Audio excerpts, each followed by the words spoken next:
All right, back with Susan Reese and perfect pork pairings tonight. We're doing our first recipe, which is a curried pork with apples. Could there be anything more perfect than apples and pork? We're going to talk more about that in just a minute, but let's get started on what looks to be just an amazing little combo here. Yeah, so we're starting off with our pork stir-fry strips. So you can buy them this way in the store. That's what the package would be labeled as. If you can't find them, you can always cut strips yourself using just some pork loin center cut chops and just cutting them into like 2-inch strips. And yeah. And they don't really cook down a whole lot. They don't. And all we're going to do is brown them.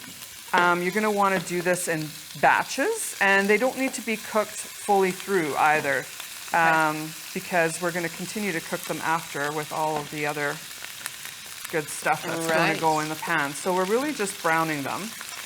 And again, like pork loin, super lean, right? Like there's very little to no fat on there. Also, no growth hormones added ever in Canadian pork, so that's also a nice little feature. Yeah, important for people to know. Yeah, and also very economical.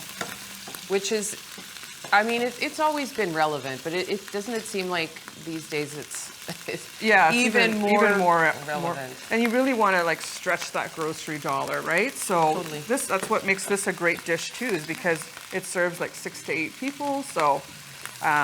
You know, there's lots to go around.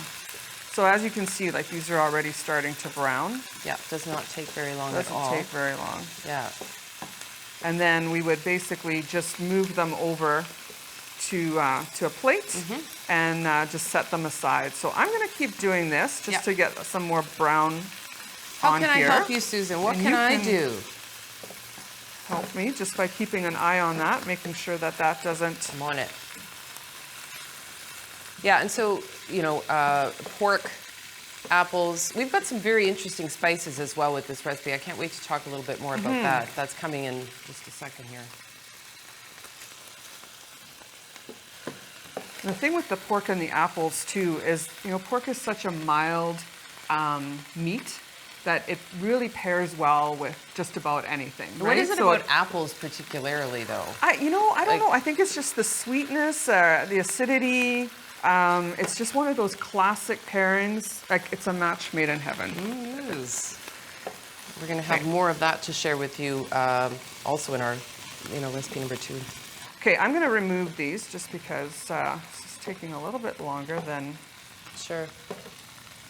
Got to keep things expected. Yeah, absolutely. The next thing we're going to do is we're going to saute our onion and our garlic and some celery. So lots of veggies in this dish. There we go. Get all of that in there. So how much satisfaction does it bring you, Susan, when you kind of get feedback from folks who watch you make these recipes on the show, and then they share, okay, this is how it went for me. This is I made this, I tried this, I loved this. Yeah, it's great. I mean, we get comments on our recipes all the time, and yeah, it's nice to get that feedback. So apples, onions, celery, we'd let that cook for a couple of minutes, and then we're going to add in our bell peppers, and we've got some apple.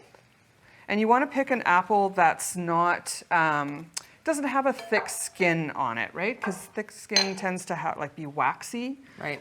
So we've picked a Fuji or a Gala, something like that, that has a nice thin skin because we're cooking with the skin on. Would you ever peel it? No. No. No. No. This, no. No, No, because you're going to get the do. fiber, right, from the peel, and it also looks pretty. Yep. So add that in, then add in our chickpeas. So we're getting that's kind of a more cool fiber and protein in there. little addition. Yeah.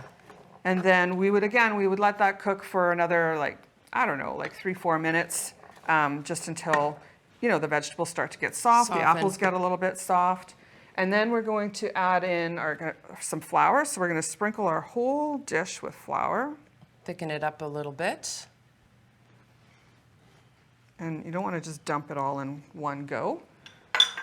And then we've got some spices here. So we've got some curry powder. And I would suggest looking for mild curry powder, not hot, because I've made that mistake. And it's packs Although quite a bit of heat. If you like that sort of thing. Well, we've got some heat in the garam masala. So this is a common East Indian spice. You can find it anywhere. Really fragrant, flavorful.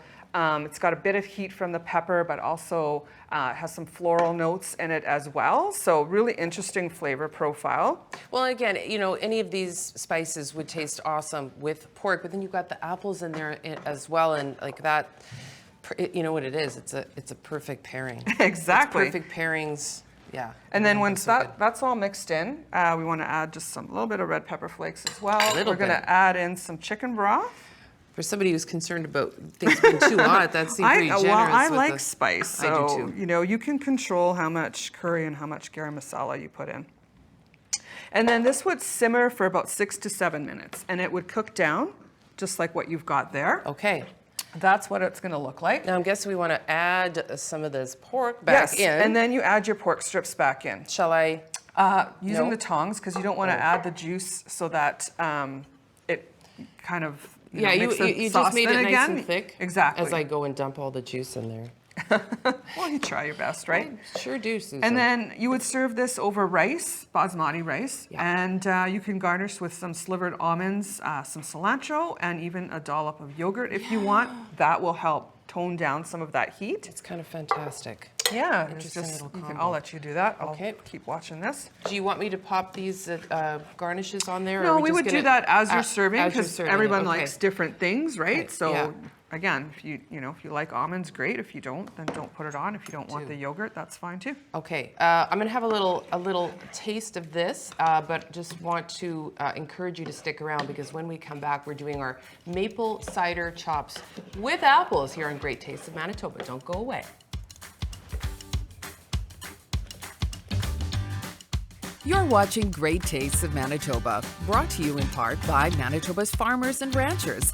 Local farms, local foods.